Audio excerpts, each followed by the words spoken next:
It's never the creaking that gets me. Never the oddly elusive sounds that permeate the foreboding blackness of night. Never the empty streets or the desolate houses.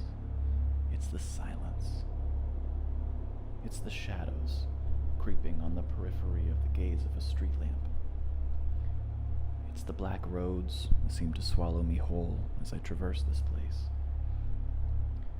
I am here of my free will, and yet I am shackled to the sheer emptiness by nothing less than deity. I am complacent in my loneliness, but oddly provocative in my desire to leave. I am a walking contradiction in the cage I have been imprisoned in. But I have my camera. I have the one thing that has listened to me, never judged me, never left me, never hurt me in any way. I have the thing which is perfect in an imperfect world, and I shame it by using it imperfectly. I would take pictures of things because things didn't move, things never asked if I had taken the shot, things never cared how many times I needed to click the button or change my lens or fiddle with my aperture. Things were just things, and people were people, and to attempt to photograph people was to attempt to photograph lunacy. To attempt to capture the candid image was to attempt the impossible, because the second they noticed a man or a woman standing in the back with a lens pointed at them, they would become oddly exuberant or deathly afraid. So I suppose it's not a prison I'm in, because I have all the things I need and they pose for me perfectly, and no human stops to ask why I'm kneeling on the ground. But who are these pictures for, I ask? Who benefits from this moment? Is it I, the imperfect being who couldn't understand the complex language I wield? Is a language any use when I am the only one who speaks it? Or do I speak it so poorly no one has bothered to listen? But the things don't care, because the things can be things without worrying about the ubiquity of the language they are a part of. There's no willingness or dissent from them. There's no barking dog or furrowed brow or poking finger to question the energy I grasp hold of with slippery fingers. There is only one thing no one should capture, because it's futile.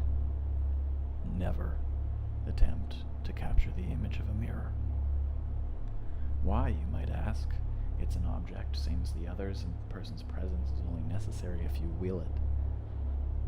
But it is not an object. It is more alive than that, but neither is it a person. It doesn't have the imperfect complexity to be that either. It is a portal to your worst fears and better dreams. It is a pathway to the world you wish to live and the hell you wish to avoid. To stare into it is to entrance yourself with the image it wants you to see, and it reflects your imperfection perfectly, to the point of insanity. To the point where you see yellow wallpaper covering the blemishes and a jaw locked in the throes of a scream where there once was a smile. It doesn't seem dangerous at first, just as the lake seems delightful and placid. It does not present its true nature unless forced to. I search buildings to find the mirror that brought me to this place, but it's more difficult than it seems. One mirror in an incoherent maze of vanity. One mirror to be captured in the universal darkness as it was when I was transported. I don't know how long I've been here or when I'll be able to leave. Perhaps when the sun finally rises or when the moon finally sets. Perhaps when the mirrors all shatter and I am forever trapped, or when they all open up and I am transported yet again. I've been here so long, I wonder if I'll actually be comfortable back in the real world when I do find my mirror. The mirror that transported me was in a house down a long hallway with a small bathroom. I don't remember what drove me to capture it. Maybe it was the shadows around my eyes, or the sudden distortions and apparitions that appeared after staring too long. If you are hearing this, I guess you're trapped with me too, looking for your mirror just the same, and wondering where it could possibly be.